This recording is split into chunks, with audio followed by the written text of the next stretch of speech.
ఈ మధ్య కొంచెం మనకి ఈ లోకల్ ఫ్రూట్ స్పెషాలిటీస్ ఇవన్నీ వచ్చాయి.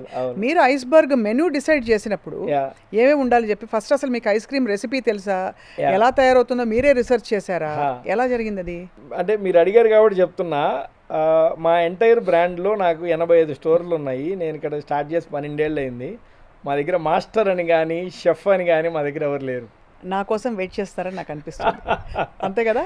ఈ రోజు కూడా ఎవరు లేరు మాకు. Right, I understand. Any product which need to be launched, అంటే కొత్తగా ఏదైనా వెరైటీ చేయాలి అంటే ఐఎమ్ ద పర్సన్. అంటే అది ఒక్కోసారి బ్యాగేజ్ అనిపిస్తుంది కూడా, అవును, ఒక్కోసారి అడ్వాంటేజ్ అనిపిస్తుంది. ఈరోజు మా దగ్గర పనిచేసే టీమ్ కూడా మ్యానుఫ్యాక్చరింగ్ యూనిట్లో doesn't come from an F&B background. వాళ్ళు ఏదైనా పని కోసం వస్తే వీడు మాకు సెట్ అవుతాడు అనుకుంటే వాడు మ్యానుఫ్యాక్చరింగ్లో పంపించి మేము ట్రైన్ చేస్తాం.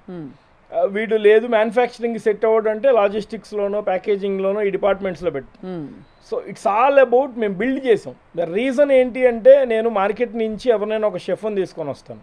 ఫర్ ఎగ్జాంపుల్ మార్కెట్లో అన్ని బ్రాండ్స్ రన్ చేస్తున్న సోకాల్ ఫార్ములేషనే వాడు మాకు తీసుకొచ్చి ఇస్తాడు. దాంట్లో మార్పులు చేర్పులు చేస్తే వాడి దృష్టిలో ఏంటి, నేను రెగ్యులర్ పద్ధతిలో కాకుండా ఏదో డిఫరెంట్ చేస్తున్నానని. How can I achieve what I want? Correct. వాడెవడో ఇంకో బ్రాండ్ చేసిందే కదా నేను చేయగలుగుతాను అప్పుడు. అంతే కదా. సో ఆ థాట్ ప్రాసెస్లో నేను this is not the way, కరెక్ట్గా చేద్దామని తీసుకొని వచ్చాను.